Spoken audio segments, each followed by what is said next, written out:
Ladies and gentlemen, welcome to segment 3 of the Rifter number 8, the Halloween issue 1999. Today we are going to tackle two subjects. One is variant Necromancer O.C.Cs.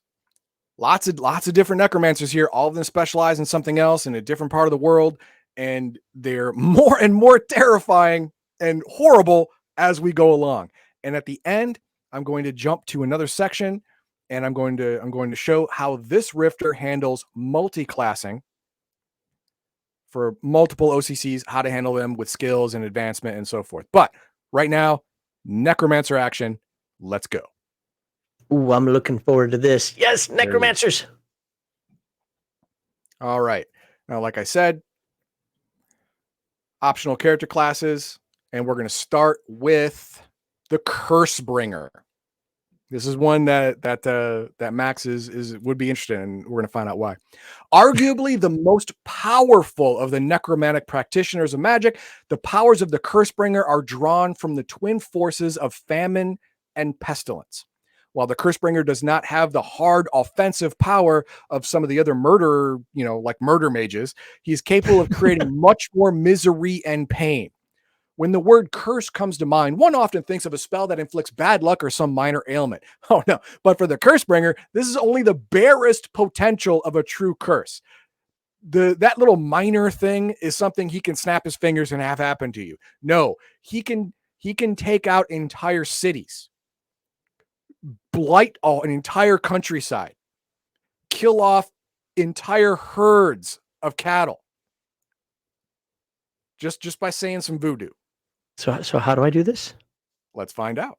The Cursebringer uses his power and the fear he instills to coerce others to obey his will. Well, think about it. Follow me, or all of your firstborn children will die horribly from blisters and pain. What do you want to do? I want to give the blisters and pain. There you go.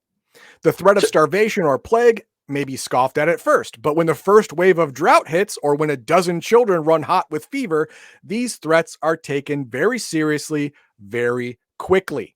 Now, in addition to his magical power, the Cursebringer also has considerable psionic ability, primarily a variant of the evil eye, the supersonic power of biomanipulation. And we're going to get into that right now. So real quick, just so people know where I'm coming from, because I didn't say this on the video side of it, I said on the stream side of it before, is I don't have the inclination as much anymore, but when I used to play Necromancers in pretty much any game possible for many, many years. I love them conceptually if they're not just the typical evil trope.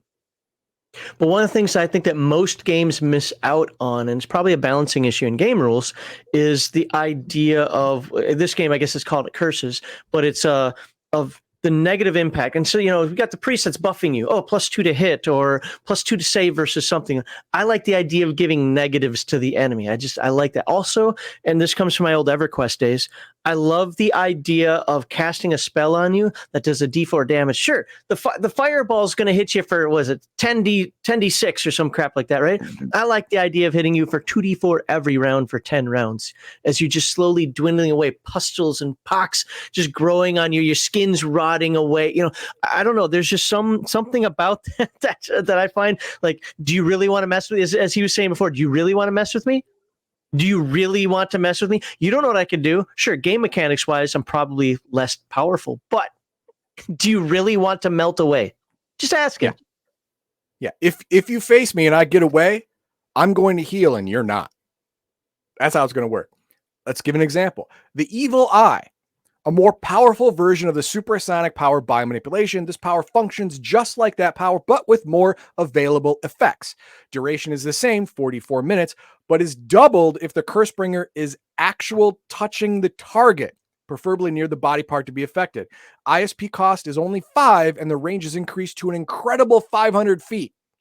The following effects are in addition to those available from the standard power. To recap, some of the standard power stuff is you're blind, you're in horrible, horrible agony, taking 1 hit point damage every round for every round it's active. Yeah, get away from game mechanics for a second. Would you rather die from somebody cutting off your head, or as we were talking about in Twilight 2000 with the illnesses and radiation and so forth, slowly degrading over time in this horrible, horrible way? Yeah, I mean, you as a person, a normal human, you probably have around 10 to 12 hit points. Using pain in the evil eye, you take 1 point of damage to your hit points every round for 44 rounds. An average roll means you're dead. You're just going to die from it. You're just going to die. And if this dude touches you while he does it, it doubles the duration. But here's the special stuff that only the Cursebringer can do. Fatigue. The victim's body will feel twice as heavy as his body begins to produce fatigue poisons at a rapid rate. Penalties are -4 to strength, endurance, and speed, and -3 to all combat abilities. So for the next 44 or 84 minutes, you are very, very combat ineffective. Fever. The victim's body temperature rises to dangerous levels, leaving him weak and tired. Attacks per melee and speed will be reduced by half, skills reduced by 30, and combat bonuses are halved. In addition, the victim will be very disoriented and may even pass out. They don't give, the book does not give rules for that. It's up to the game master to decide whether or not the character passes out. Probably some kind of extraordinary exertion. Saving throw or something. Yeah. Hunger instills voracious hunger, -1 to all combat abilities. If the victim acts on his feeling and eats past the point of being full, he will be very sick and will vomit 1d4 times in the next 10 minutes. Penalties are the same as when hungry, except that the victim will be totally impaired for 1 round while vomiting. So if you actually eat, you never feel full, but if you overfill yourself, you will not only be eating, gorging yourself, but also purging at the same time. A Twilight Zone episode on that? Probably. Twilight Zone did everything. Nausea. General uneasiness strikes the victim. Penalties are the same as with hunger, except that the victim will not need to stuff himself to vomit in the next 10 minutes. You're just going to vomit over the next 10 minutes. Sneezing. Uncontrollable bouts of sneezing. This is just funny. But you're -4 to strike, and prowling is impossible because, sneezing. Weakness, loss of breath, and general feeling of fatigue. All combat abilities are reduced by -4. Then you have immunity to biomanipulation. You, as a Cursebringer, are immune to the supersonic ability of biomanipulation and any biomanipulation from other Cursebringers. Induce fear. This is an automatic power of the Cursebringer that constantly works at low levels to make those in his presence feel uneasy and apprehensive. If you concentrate, the Cursebringer can make everyone in his presence fearful and afraid of him. Everyone within 100 feet has to roll versus horror factor or suffer the standard horror factor penalties. Horror factor is 12 with +1 to that at levels 3, 6, 10, and 14. This attack counts as 1 action, can be used at will without ISP cost. ISP, 1d6 times 10, and 1d6 +1 per level of experience. The Cursebringer is considered to be a major psychic and requires a 12 or higher to save. Magic powers of the Cursebringer. Recognize curses. At a cost of 2 PPE, he can discern the exact nature of the curse and its effects, the remaining duration, the level at which it was cast. If the cursed individual's form has been radically changed as a result of the curse, Cursebringer will be able to see his true form. This includes victims of a transformation ritual, unwilling victims of metamorphosis or similar magic, what have you. And you are immune to curses and magical sickness. You as a Cursebringer are immune to being transformed against your will. You are immune to mummy rot type stuff. You're immune to all of these things. Remove curses. Identical in function to the common spell of the same name, except that magic is more powerful and less costly. PPE cost is only 40, and the ritual version takes half the time to conduct. Against curses that are resistant to remove curse, such as transformation, the chance of working is doubled. In addition, magic can be used to exorcise the spirits and reverse metamorphosis. Removing permanent curses is possible, difficult.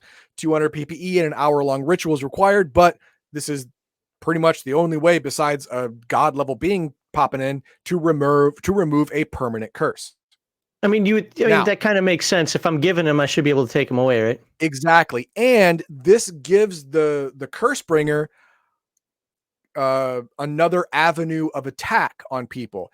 Think of it like the whole devil comes to town selling cursed items. It gives you a good thing and then curses you and kills you over the course of days, weeks, or months. This guy comes into town, opens up shop as an apothecary or whatever, and suddenly, later on, curses start happening. Well, they go to the apothecary, give him We don't money, he charge cures the money curse he here. did. Yeah, he cures the curse that he did, but he makes a show of it like it's all draining and hard, like, oh no, oh, and he cures it, and then they think he's a hero when actually he's the one draining them of their happiness and their money at the same time. It's like we don't charge money here. We charge you in curses. There you go. Mastery over curse magic and initial spell knowledge. The Cursebringer is so familiar with curses and similar magic that he's able to cast these selected from the common spell list at half the PPE cost of other mages. Summoning and metamorphosis magic are also half the cost, but only when used to inflict harm on another, such as sending a swarm of locusts to a farm or turning someone into a newt. If used on himself or to summon defenders, it's standard cost. All magic selected from the African witch or necromagic listings, necro, people, necromagic. Wash out your ears. Require full PPE to cast, but keep in mind that non-necromancers normally can't cast necromagic or can cast it at twice the PPE. And with the African witch is the same thing. So they don't get a discount, but they don't get the inflated price either. Beginning magic knowledge includes the African witch spells, taboo, charge object with evil, pestilent touch, delirium, necromantic spells, curse of hunger, curse of wasting, maggots, and common spells, death, curse, sickness, and spoil. At each additional level of experience, the Cursebringer will figure out one additional curse, metamorphosis, or summoning spell from either the Necromage or common spells listing or any spells from the African witch magic list. And if you don't have Rift's Africa, then you'll have to look it up somewhere else. Sorry, that's the way it is. Additional spell magic can also be learned as usual, but new curses, metamorphosis, and summoning magic will be most coveted. That means they can learn spells from scrolls or from books or whatever, but they're going to choose cursey type stuff first. And 5, 1d6 times 10 PPE plus 2d6 PPE per additional level. Not a lot, but curse type necromancers are not afraid to sacrifice folk to boost their PPE, just like all necromancers do. So having a giant PPE base is not really something they care about because they can get it whenever they want it. And they get magic and OCC bonuses, +1 to save versus magic, spell strength bonuses, save versus possession of mind control, horror factor, whatever. NPC villain and optional player character. Stop it. Stop it, Kevin, with this optional player character crap that is obviously grossly evil. Stop it. This is not an optional player. It is an NPC villain. Shut your holes, people. I'll play one. Shut up. You cannot be a good Cursebringer. I'm sorry. It's just it just doesn't compute. All right. So what else we have? Deathwalker. Oh yeah, you're gonna love this. Caravans of animated dead are a common sight in the Phoenix Empire. Again, this is Rift's Africa. The Phoenix Empire is basically Egypt. Consequently, it has no surprise that one necromantic character class has arisen and specializes in animating and raising the dead. This is called the Deathwalker. Now, they can still do, summoning rituals and do some curses and stuff like that. Yeah, they can do it. But no. They specialize in bringing the dead back to unlife. And they do it very well. As a matter of fact, they even have a special ability that was before now reserved for one of the Horse in the Apocalypse. Death could stitch undead parts together to make an undead monster. Well, guess what? These guys can do that too. First power, animate the dead. Identical to the power possessed by the Necromancer, except that 5 corpses can be controlled per each level of experience instead of, I think, 1 or 2. Create zombies and mummies. The power to create normal zombies and mummies is identical to the magic described in the Rifts RPG. The main difference is Deathwalker can perform the ritual at half the PPE cost and half the time. Wow. Create monsters and zombies. Similar to the power possessed by the Horseman of the Apocalypse Death, the Deathwalker is able to create more powerful versions of standard zombies. The ritual requires the use of multiple bodies, at least 3, and staple them together. yeah, basically, yeah, we'll sew them, but yeah, takes 1d6 hours to perform. During the ceremony, the Deathwalker stitches arms, legs, tentacles, or whatever from various beings to one body or another. Extra heads can also be added. Question: why does it cost more for a zombie than a mummy? Are zombies stronger than mummies in Palladium? If you go up to the PPE cost, you see it's 125 for a zombie, but only 80 for a mummy. There it is. Mummy requires only 80 PPE, while create a zombie. I think because the zombie is more of a fit fighter. Okay. Tougher. You know, the mummy's being held together by the bandages for a lot of it. The maximum number of head, arms, and tails a monster zombie may have is 4 plus 1 for every other level of the Deathwalker's experience, starting at 2. This means the first level Deathwalker may create a monster zombie with 3 arms and 1 head, while a 5th level Deathwalker can create one with 4 arms and 2 heads. Maximum number of legs it can have is equal to the maximum number of heads, arms, and tails. Wings may be added too. It's great.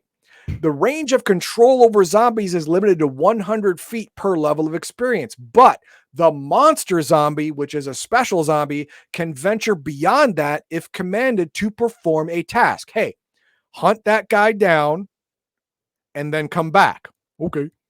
He will go. The monster zombie will go hunt that guy down. No matter where he is, no matter where he goes, the zombie will try and find him. And then after success, the monster zombie will come back for more instructions. How smart is it? Not very. It's a zombie. IQ of 8, but physical strength of supernatural 24. Physical prowess of 20, which is surprising to me. Physical endurance is effectively unlimited. They never tire. It doesn't matter. They can't be poisoned because they're dead. Physical beauty of 4, not a shocker. Giant-sized monsters have additional bonus of plus 10 to strength, plus 2 to physical prowess, and plus 10 to speed. Additional legs above 2 provide a speed bonus of plus 2 per leg. Winged monster zombies can fly at a speed of 28, plus 10 for giant variations. And it gives punch and kick damage, MDC for normal size zombies, giant zombies, monster zombies, whatever. What else do we have? Night of Vengeance. Here we go. By calling upon ancient magics and conducting a lengthy 2d4 hours ritual, the Deathwalker is able to resurrect a victim of foul play for one night of vengeance. The ritual can only be performed at night, and the results of which are not seen until the next night. As soon as the last ray of sunlight vanishes over the horizon, the resurrected person, referred to as the Nightwalker, erupts from the ground in front of the Deathwalker for a chance at revenge on the one who killed him. Now, you're not actually bringing someone, you're not making a revenant. All right. This person is still dead. What you're doing is you're taking a possessing entity from the ether, stuffing it in this dead guy's body, and it is latching on to the last memories of the person. So it thinks it is that person. And for the next 48 hours, will go after the one that killed him relentlessly. Now, after this Nightwalker kills the one that killed him or her, or 48 hours has elapsed, then it will revert to a regular zombie under the control of the Deathwalker. But it's a little stronger. IQ of 10, or whatever the person had in life, whichever is lower. The entity animating the zombie effectively duplicates every aspect of the person, right down to small personality quirks. More importantly, the Nightwalker has half the skills available to it in life, except for spell casting abilities and spell knowledge, with only a minus 10% penalty in proficiency. Like, unlike other zombies, which lose all the skills of the people they used to be, the Revenant type zombie that was created here gets to keep half those skills at minus 10%, which can be very, very important depending on the person you brought back. Physical strength 26, supernatural. It's tough. Wow. Much tougher than a regular zombie, really good to get. It's a good get if you are a Deathwalker. And you just have one night of fun. Yeah. Impervious to vampires. You can't be turned into a vampire, or you can't be, all that stuff. Recognize the undead. As soon as you see an undead, you know what it is. Strength in numbers. While surrounded by his undead agents, the Deathwalker himself gains a horror factor of 10, +1 for every 1 zombie or mummy under his command, including monster zombies and nightwalkers, or 10 animated dead. The minions have their own horror factors as well, but for simplicity's sake, just roll a single saving throw against the horror factor listed here. Okay. So if you surround yourself with your undead minions, you yourself are more scary. I get it. Initial spell knowledge.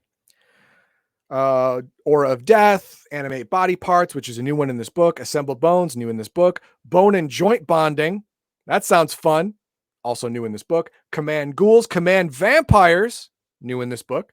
Crawling bones, oh my god. Eyes of the dead, grip of the dead, hide among the dead, and ignite fire, which scares, dead things. Additional magic can be learned as usual with the same restrictions as a regular necromancer. However, the Deathwalker rarely learns more than a handful of additional spells, since he prefers to rely on his undead servants and the specialized undead abilities that he also already has. True pet class. Yes. PPE base is 2d4 times 10 plus 10. It's impressive. It's not Leyline Walker impressive, but it's good. Magical bonuses, same, +1 to save, spell strength, stuff like that. Penalties and insanities. Walking among the dead makes the Deathwalker rather detached from the world of the living. As time progresses, he becomes further detached and out of touch with reality. Roll once on the Necromancer insanity table at levels 2, 4, 7, 10, 13, and 15. Yes, the base Necromancer O.C.C, which is not listed in this Rifter, does have an insanity table. You go more and more insane the more and more you deal with death more than life. It makes sense. Murder Mage. You're going to love this one. This one's super fun. Without a doubt, the darkest and most foul aspect of necromancy is the practice of killing another being in order to steal its power. Normally, a necromancer, or anyone really, can kill a person, get double their PPE, absorb it in their own body for a certain small amount of time to cast spells that are beyond their normal capacity. Well, the Murder Mage goes farther, actually eats your soul, and gains power from doing so. Not just power, actually gains experience points. Yes, it's like the dark side. It's easy. It's fast. You level up quickly to a certain point. You can go from level 1 to level 8 in record time. After that, it gets harder, but as long as you're eating the souls of your opponents, you gain their experience along with their skills and knowledge. Exactly. Eat your way to a happy life. Now, how do you make a murder mage? Well, a young boy or girl who say, I want to be a murder mage. Okay, well, go apprentice under this murder mage. The murder mage will torture you for years to see if you break and to see if you're good enough. If you're good enough and you don't break, then you actually train to be a murder mage. Your last test before you learn any real magical spells is you have to reach into the chest of a person, pull out their heart, and have the heart be undamaged, pristine. If you can do that, then now you are trained as a murder mage. If you can't, you go back to training, which is Kill a few hard. more people at learning how to do that. Yeah. And you get one more try. If you fail the second time, you're booted. Get out. You're booted. And at that time, your failure and all the torture you've gone through makes you go irrevocably insane and you become just a serial killer. But what happens during the training? Death strike. This is the thing you're taught. The most important weapon the murder mage has is his own ability to deliver a killing blow. Through physical training and in-depth study of pressure points and weak spots, he has learned how to deliver the conventional death blow as revised in Rift's Japan or Coalition War Campaign. But it only cost 1 attack to use rather than 2. Through mystic training, he has learned to deliver an even stronger blow that will harm a mega damage and supernatural creature. This is similar to the Chi Mega Damage Death Blow or MDC Creature Death Blow described in the aforementioned books, but with the following modifications. Cost 5 PPE. Nothing. The desire to kill must be clear, and the murder mage's mind, no other thoughts must interfere. Dude, the training, I breezed over the training because it's, trust me, you want to kill people now. And he's called a murder mage. Exactly. Yeah. Clearing the mechanism and focusing only on the murder, not hard. You may not use any weapons, although gloves or gauntlets can be used. The attack counts as one attack and inflicts mega damage equal to double the character's normal SDC damage. The death blow is so devastating, the victim cannot bioregenerate the damage inflicted by it for 1d4 hours. The attack is effective even against vampires and other invulnerable beings. It will also work against inanimate MDC structures and materials, but at half damage. Since it's intended as a killing attack, not a damaging attack. Beings who have already had supernatural strength or can otherwise inflict mega damage with their bare hands do not have to rely on the death strike, but it inflicts double the character's usual mega damage. So if you can already do mega damage, it doubles it. So what's the deal? Why do you need this death strike attack? Well, it helps with consuming someone's life force, which is your second power. Again, the nom nom power. Nom nom nom nom nom. Exactly. After delivering the fatal death blow, the murder mage automatically channels the victim's life force into his own body to increase his power. Aside from the surge of doubled PPE, which is great, the murder mage also gains experience points. This increase is in addition to any awarded by the GM for, killing the creature or person. This is how the murder mage gained the reputation for being the easy way to power. However, while this does allow a young murder mage to rise very quickly, he will find it very difficult to maintain this rapid rate of development, because to combat this, Kevin decided to drastically increase the experience point table for murder mages as they get from middle to high levels. So, there's not going to be, or every murder mage will be 15th level. But we'll have to look at that experience point chart. Just take a look at some point. We will. But killing a normal human gives you 250 experience points. Killing human and DB babies and children gives you 350 experience points. So it's more for babies. War veterans, assassins, those familiar with death, 500 experience points. Gods and supernatural intelligences, 80,000 experience points. If you can do it. Probably can't. But if you can do it, like someone holds them down for you, you can go from level 1 to level 10 real quick. Or, level 1 to level whatever real quick. Strength of the dead. After consuming a victim's life force, the murder mage can immediately use the release PPE to increase his own SDC or MDC. The effects are identical to the necromantic spell of the same name, giving the murder mage half the base SDC and hit points, or MDC, if the victim was an MDC creature, that the living being had in life. If the murder mage is an MDC being already, and his victim was SDC, you only get half of the victim's hit points added to your MDC. Duration is expanded 10 minutes per level of the murder mage or until depleted. PPE cost is 20 or whatever was released by the victim. See, yeah, PPE cost doesn't matter because you get all the PPE that was released, in death. Usually it's going to be, a lot or enough to do this. So you can give yourself more SDC or MDC by killing people and absorbing their power. All because of the death blow, man. Or consume knowledge. Rather than gaining the increased damage capacity, the murder mage can steal knowledge instead. The effects are identical to the necromantic spell of the same name, requiring the murder mage to consume one of the victim's organs to work the magic. Guess what? The death blow already taught you how to take someone's heart out. Nom, nom, nom. Bob's your uncle. Can I choose to eat the brain instead? It makes more sense. Yeah, but it says you already got the heart in your hand. Why make it harder than it has to be? Fair. Duration is the same as the spell description, but PPE cost is only 10 or whatever was released by the death victim, whichever's lower. The magic takes one melee action to use, and each power gain counts as a separate use, even if the murder mage eats more than one organ at a time. Wow. So knowledge and power. I'm reading this as you can take a skill or an innate ability. But you can eat another organ to get another skill or another innate ability if you have time or I give up. actually like that a lot. I think that's an interesting power that It's that I terrible. think. Well, it's yeah, obviously it's terrible, but I'm just saying I like the okay, yeah, get PPE, get PPE. That's pretty common, right? Now Mhm. I want a skill. See, Yeah, you want a skill. I could jack in, or I could just eat your heart. Yeah. I want a skill or I want the ability, if you kill a hatchling dragon, you can have the ability to teleport or the ability to transform to metamorphose Oh, I could yourself. Neo this thing, hand martial arts.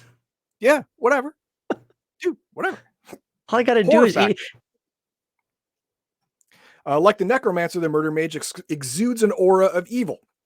Horror factor of 12 at level 1 and +1 at 2, 3, 4, 2, 3, 4, 5. They're no joke. By the time you're level 5, your horror factor is 12, 13, 14, 15, 16. That's You know what no it's joke. not? It's not 22. Oh, shut up. Level 8, 11, and 14. That is a lot of horror factor. 16, 17, 18, 19. At level 14, your horror factor is 19. That is almost unheard of in printed material. That's crazy. Initial spell knowledge. You're not interested in learning a great deal of spell magic because you have all these cool abilities and you can take powers and abilities from other people. Necromantic spells, Death Strike, different from his own power. Death's Embrace, new. Death Bolt, new. Necro Armor, new. All the things that say new are described at the end of the section. And Death Word and conventional spells, Magical Adrenal Rush, and Superhuman Strength. New spells can be learned as usual, but common spell magic costs twice the normal PPE than necromantic stuff. That's just the way it is. Suck it up. PPE is very low. However, you gain much more PPE as you increase in level. So you get your PE, your physical endurance, plus 4d6 at level 1. That's paltry PPE. That's almost nothing. But every level you gain 5d6, which is over twice as much as normal. This is because he gains this much experience and power from his victims. In addition, it also draws a great deal of temporary PPE from his victims. Stolen PPE can be spent immediately on magic or held for up to 2 hours for every one of the murder mage's physical endurance Oh, attributes. wow. Twice as long as other mages. PPE can also be drawn from ley lines, nexus points, and PPE batteries as usual. So you get to keep from killing victims, you get to keep all that for much longer. So your base PPE is really meaningless if you have a bunch of slaves or whatever. And of course, you have bonuses. You get plus SDC or MDC, depending on what kind of creature you are at every level of experience, starting at level 1. +1 to physical strength, +2 to speed at level 1, 2, 4, 6, 9, 14, +1, +1, plus. I mean, my God, man, it's easy to level. And as you level, especially when you get to level 5, you are boss. You are boss. Penalties and insanities. Well, not surprisingly, the murder mage suffers from some psychological problems.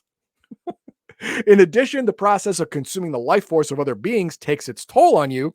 At each experience level, he loses 1 point from both his MA attribute and his PB attribute. Minimum MA or PB is 2.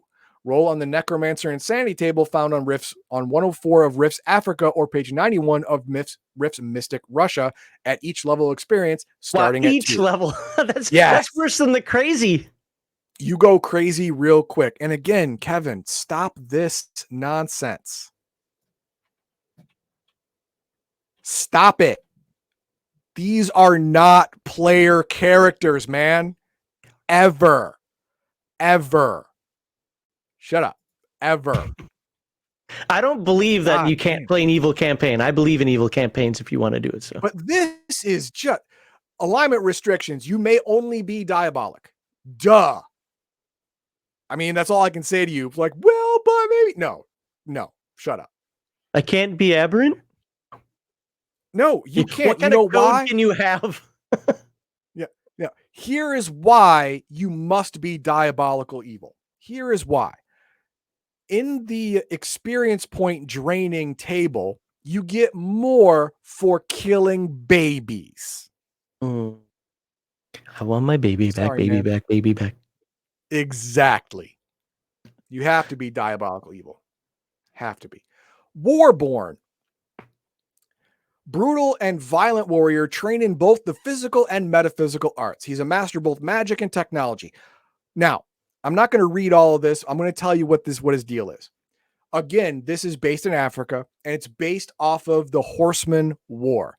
People war in the storyline as he was traveling across the world. He was gathering warriors naturally to be by his side. These warriors observed war, analyzed him, and some of them were able to reproduce some of war's more cool magical effects, like bonding weapons and vehicles to their body.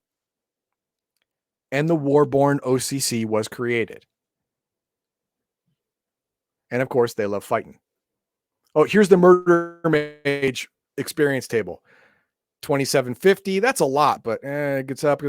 Oh my God. After level 8, 245, 350, 460, 1.75 million at level 15. Let's find another table.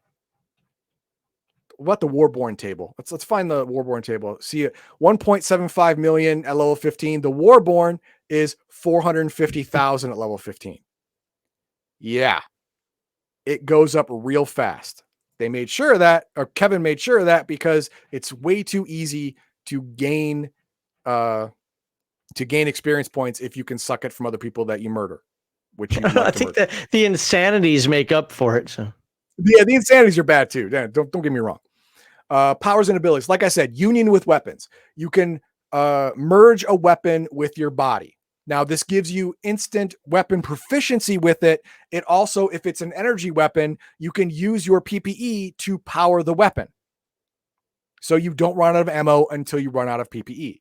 You can also merge with a vehicle. Where is it at? Power weapons. I already said that. Mastery of weapons. You get the weapon proficiency skill as long as you merge with a weapon. You also get mastery of weapons. Skill with handheld weapons increases dramatically while linked. You get specialty abilities that are usually for specialty skills, like sharpshooting specialties, quick draw, paired weapons. This is stuff from the New West and other stuff like that are specialty skills that usually you don't get. These guys get it. But how is this a necromancer? You know what? That is a good question. I guess it's because, you know what? I don't know. You're absolutely right. Does a soul go into the weapon or something? No, not at all. Or are they just going to, if it's a magic user from Africa, we're just going to call it a necromancer. Yeah, there you go. It's a magic user from Africa. They're all necromancers over there. There it is. Okay, fair enough.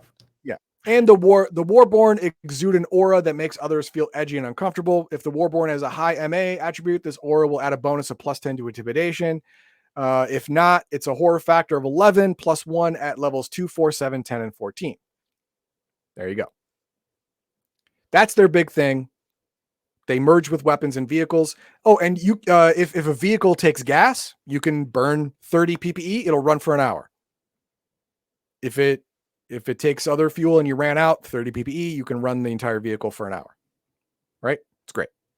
Plus, you get all, if you merge with power armor, you get the elite skill of power armor combat as long as you're merged with it.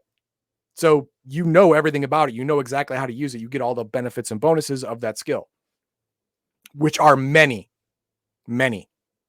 Pluses to hit, pluses to damage, extra attacks, all that stuff. You get it.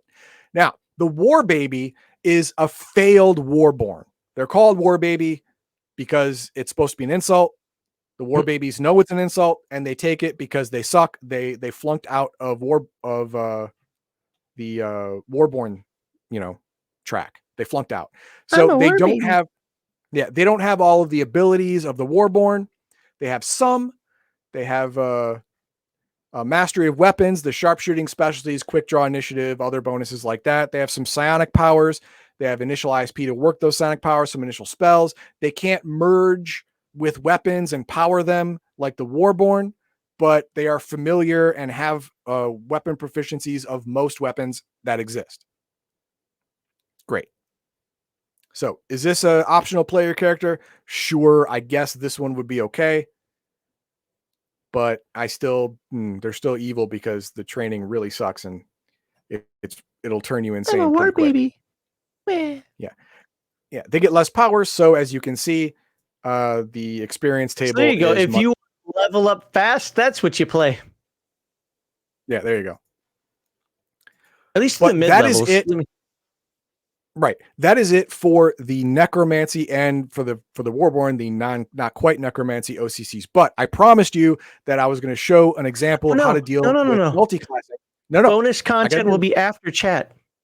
Oh, after chat. Okay. Then I guess that's bonus hang content. On, people. If you're watching this video, hang on till after chat, and I'll get to it. All right. Second, playing support to hinder the enemy. This is from the beginning. Carpet Adhesion, Magic Net, Speed the Snail, House of Glass. So there are definitely some debuff spells out there that exist. I like the idea conceptually. Most games, buffs are better than debuffs. I get that. Yeah, fair. But I like the idea of debuffing an enemy. I hate to use MMO terms, but I'm going to here. I just think it's a good alternate. I also like to see the idea of I gave a +2, I gave you a -2, crap, back down to normal again. You know, kind of that dichotomy that you can do in a fight. Or seeing your friend fighting through the pain of pustules and blisters forming all over his body for the next 16 minutes or 32 minutes, getting weaker and weaker, is demoralizing to everyone around. That'd be a coolness under fire roll. All right. Most of these spells are in the Book of Magic. Oh, good. But still, you need another book for a lot of these. And I don't like that. I mean, but it is a Rifter, right? It is not a source book. So I forgive it. It is not a source book. So I get it. I completely get it. I'm not mad at it. These Necromancer variants lack the ability to add, or he was asking, add dead limbs, claws, wings, no. the stock. The one that the death walker, the death mage. No, he can add to zombies and stuff he creates. He can add do it to himself. That was specifically about to himself. It didn't say he had that. No, or if I could have missed it, but I don't think I did. Doesn't have to be diabolic. Apparently, if you read the whole paragraph, just says most of them are. There was one evil though. It's all evil, but there was one here that said diabolic ! As available alignments. So there you go. And finally, well, these guys are cool villains. I can easily see how these guys are just optional Rifter characters. These guys would have to be heavily nerfed to even try to be canon. Before you go, this is one of the things we want to get Kevin and Sean on to talk about is this idea of game balance and quote unquote worthless OCCs and overpowered OCCs. I disbelieve this statement. I really do. I disbelieve the statement because if you are playing your game, what I would say properly, this character shouldn't be able to step foot anywhere without somebody wanting to try to take him out. Now, sure, the normal folk aren't going to be able to do that. No. But you are a magnet to every hero within 100 miles if you set your foot outside your door.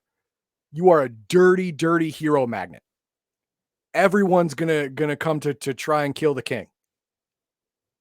Everybody. So this goes to the consequences things that Kevin likes to talk about. Yeah. I have yet to find. I know people talk about scope creep and a power creep, especially in Rifts. And I do believe that there is some of that there. But I just believe in most cases, I want somebody to show me where this isn't true, that it can be reconciled if the game master just simply lets the NPC or PC be affected by normal things. Glitter boys run out of ammo. They have to come out of their armor. Dragons aren't going to be allowed everywhere. It's going to be seen as a nasty creature in some places. Necromancers like this. Wait, you're a what? You've got natural horror factor? You're just too creepy to let live anyway. I'm oversimplifying. I know that. Well, the murder mage has a horror factor of 12 plus 1 at levels 1, 2, 3, 4, 5. I mean, you are going to attract all the heroes in the area because every single woman and child who sees you will start screaming and crying in terror. Word's going to get around. Word's going to get around that there's a bad guy in Village B, and everyone from Village A to Big City B is going to be coming after you to make their name. That's rough, man. That's a hard life. Now, let's be honest. How many game masters do you know would implement that? Especially if you've already talked to the player. The player's like, I want to be this necromancer that can suck the souls and get all the information and so forth. The player probably already has this weird vision saying, well, the game master let me play it, so I'm going to be able to do all this stuff. A good game master is probably like, I don't want my game ruined. And I let him play this stuff. So it's like the example I use is like the warlock in 5e. So many dungeon masters don't do the negative effects of being a warlock, and that's nuts to me. Oh, yes. I don't want to take away the player's good time by having the warlock have to do some evil deeds. That's the entire point of it. Yeah, I mean, if in Palladium, if you are a witch, and the supernatural intelligence that you've hitched your little red wagon to tells you to murder 3 babies, guess what? You got to murder 3 babies. That's how you roll.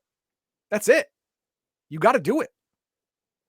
And if you take that away, then all it is upside, and you're doing it wrong. Right. And in this comment, there's literally no power skew there at all if you're running the game correctly. If you're running the game correctly, how it's supposed to be played, Borgs and Glitter Boys need scholars and scientists and vice versa to actually live their life as adventurers. Yes. That's it. You are needed. If you're talking just pure combat, yes, but then you're running a 2-dimensional game. Yeah, you start adding in a pure combat campaign. You may as well run some hack and slash hackmaster nonsense. Just do that. But you start adding an investigation, getting like how does this computer work? Like, nobody knows how to run computers in Rifts, but we got to get there. You can't destroy it. They need the information off of it. Is the Borg and Glitter Boy going to do that? No, they're going to be handling the defenses if there are any defenses at the place, while the scholar and scientists run on in there and do their jobs. Maybe, of course, you still put a couple of token unarmored bad guys in there that could mess them up if they're not at least trying to think a little tactically. But other than that, their job isn't to do the pew-pew. Their job is to go in there. And now how much time is it going to take them to break into this computer? How many rolls do they have to make? While the Glitter Boy and Borg are outside getting shot the hell up. Yep. And then how much does it cost to replace that Borg's armor? I play Borgs. That's not cheap. No, it is not. Unless you have an operator or some kind of other technician on your team, it's going to be almost prohibitively expensive to repair all armor at once after a big fight. Yep. You're going to have to do it little by little and make money while you're doing it. Yep, I agree with El DeLuna here. GM should warn the player. Now, I mean, to be fair, I also think game masters can absolutely put limitations on. So, like when we did RPG as Dumb Game, he specifically said no magic, no psionics, because he knew that we were going to be working with the coalition, at least to start. So we had to take classes that led into that. Plus, it was going to be kind of a combat-focused adventure. I'm okay with that. I'm okay with game masters limiting what they allow. At the same time, we knew the score. A rogue scientist was not going to work. And we did have a wilderness scout. We did, but that works for a combat unit. You need a scout in a combat unit. Too bad the crazy screwed up. Because we were doing it right. Guess what we were doing? We were going into the wilderness. Mm-hmm. That's what we were doing. And guess who we had scout in the wilderness scout. Yeah, it was great. And I get it. It's just in the last couple of weeks, because of the dated and cumbersome both videos and posts that were put out there, I wouldn't say I'm sensitive about this, but I really, really want to counter at every opportunity when somebody says it's unbalanced. There's somebody who made a comment about, oh, God forbid players have fun, because the classes aren't balanced with each other. And I just said, show me an example. That's all. Show me an example. And I bet you 95% of the time it's a bad game master and that goes on two sides of the fence, either not telling the players, hey, it's this type of campaign, don't take these classes, or not literally challenging the other classes to do their job and just making a two-dimensional game, or it's a bad player who just wants to buck the trend, like, nope, I can make my rogue scholar work in this purely military campaign. Okay. Go for it, Good man. luck with that. I hope you have fun. Hope you have fun. All right, So is that all the chat? that is all the chat. So okay, here we go. Okay, now go ahead and tell us about dual multi-classing, dual classing, whatever classing. Okay, now in this section, there is a vampire MOS system because a vampire intelligence seduced a coalition captain to become a master vampire. And this master vampire, using coalition training techniques, is able to train secondary vampires in an MOS. Is this like Vampire the Masquerade with the generation stuff? Well, no. It's more like Heroes for Humanity or Heroes of Humanity with the extra training system. You know, where you could forfeit all the skills you're going to get in the future to front load right now into a specialty class, kind of like a prestige class in WotC role playing game. It's very much like that. This vampire did the same thing, but with secondary vampires. Learned how to do it. So let's see how he handled it. Okay. Here we go. I'm looking for the levels.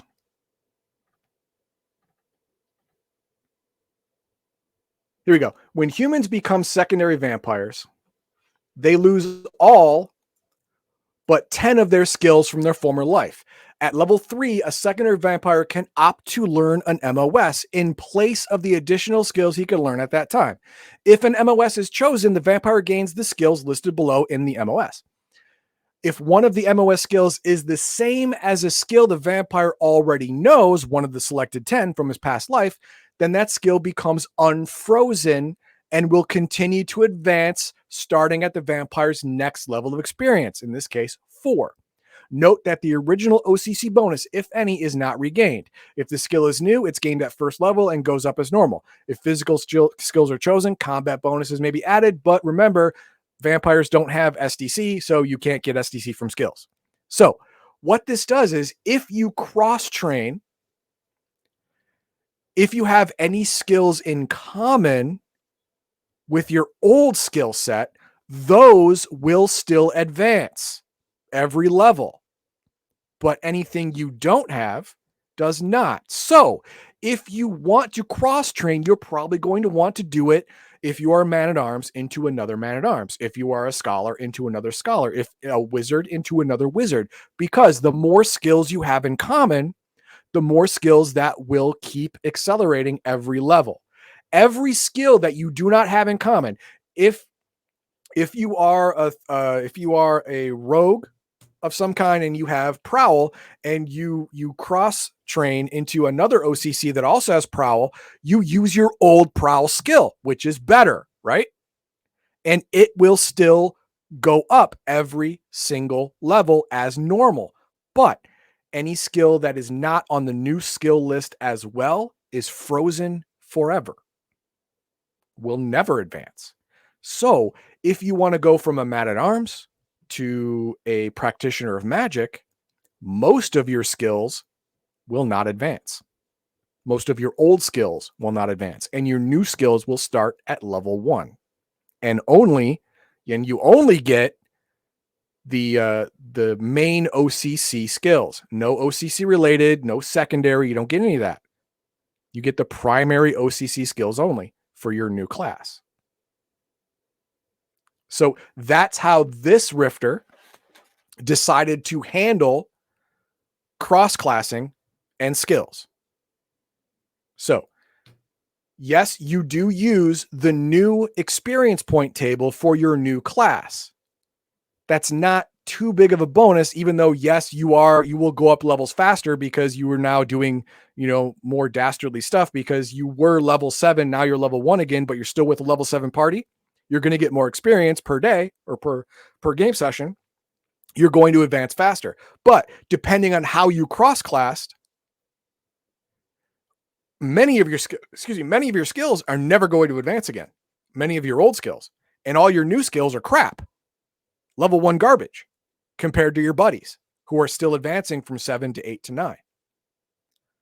But if you were, say, a juicer, and after 2 years you took detox, and then you became a mercenary, many of your old skills also appear in the mercenary list. You can use them at your old levels and they will continue to advance. But if you cross class into a psionic or a mage, well, not psionic, but if you cross class into a mage or a scholar or whatever, you'll have almost no skills in common. So all of your old skills will be frozen forever. And you'll start off at level 1 with these new skills and go up from there. I thought that was a pretty good way to do it. Is it the best way to do it? Probably not. But as a fast and dirty way to do it, it punishes the player for going too outside the box by making sure most of your skills will never advance again. But it gives the player a bonus if he stays in his lane in his new class. The closer to his lane, the more skills he can use at the higher level of proficiency, and they will still advance every level. And you're leveling faster, usually. But you don't get brand new, completely different skills. So there's a give and take in both sides, and I like it. I like it a lot. So I was reading this and I'm like, wow, I would probably do this if someone wanted to multi-class and I allowed it. I would probably do something exactly or very similar to this. It was similar to how I did. I think mine was a bit more, I wouldn't call it restrictive. But it was very similar to this, to be honest with you. It was similar. I would still go with what I have written down. Not that I'm smarter than the game, than game designers here, but I think exactly as you said, this is just simpler. Mine does take a bit more consideration. You have to look at what you had, what you're going to get, and so forth, a little bit more than this one. Yeah, this is quick and easy for everyone. Game masters and players will like to wrap their head around. Okay, why'd you start this thing? Why'd I start what thing? Oh, he said this information is apparently in Rift's Arnzo. I don't know what that is. Well, it's a book. It's a world book or dimension book or something. I don't have it. Oh, really? Oh, but so there we go. And people are saying that a lot of this information is given in a Palladium fantasy book as well. So okay, all right. But I don't play Palladium fantasy a lot. In fact, I don't even have second edition Palladium fantasy. I only have first edition book. And some would say that's a bonus. Yeah, some would. Yeah, I mean, it has an adventure in the back. Second edition one doesn't. But so yeah, I don't have a lot of Palladium fantasy books and haven't read a lot of them. So if it's in there, great. Like someone said in chat or in Discord that the High Seas book in Palladium fantasy has multi-class rules. Awesome. I don't have that book. I never read it. So this is the only one I've read that handles multi-class, and I like the way it does it. Yeah, it's a rifter, so it doesn't even have to be 100%. Yeah, it doesn't even have to be. So yeah, there you go. And I like it a lot. It's super easy, and it'll work with any Palladium game. And it punishes people trying to overreach, and gives bonuses to people that want to stay near their original class, which I completely get. It makes perfect sense. It makes logical sense. You would advance better skill wise as long as your new skill set is close or similar to your old skill set. I get it. Yeah, I really like the rifters in general, even the ones that were kind of like meh, previous to this one. In general, I like them, and hopefully I can find a way of getting physical copies at some point. Hopefully they keep re-releasing these ones. I just, I can't spend $700 on books so, just to get them. But yeah, there's, what was I going to put up? There's something else. I guess that's it. Yeah. So like, subscribe, and share. And I'm not going to give the other diatribe now, but if you want to support Legion of Myth, you can check out the description of the video. to where you can support us. Let us know that you like these videos by clicking on that like button. Subscribe to the channel if you have not already. And please, the best way you can help us out is sharing it and getting more eyeballs on the videos. We've been told by people that watch the videos they really like us, but our stuff just doesn't show to them. And it is true. My numbers that I look at from YouTube does not show our videos to people. So if you can help out with that by showing it to people, that would be amazing. With that, I hope you all have a great week.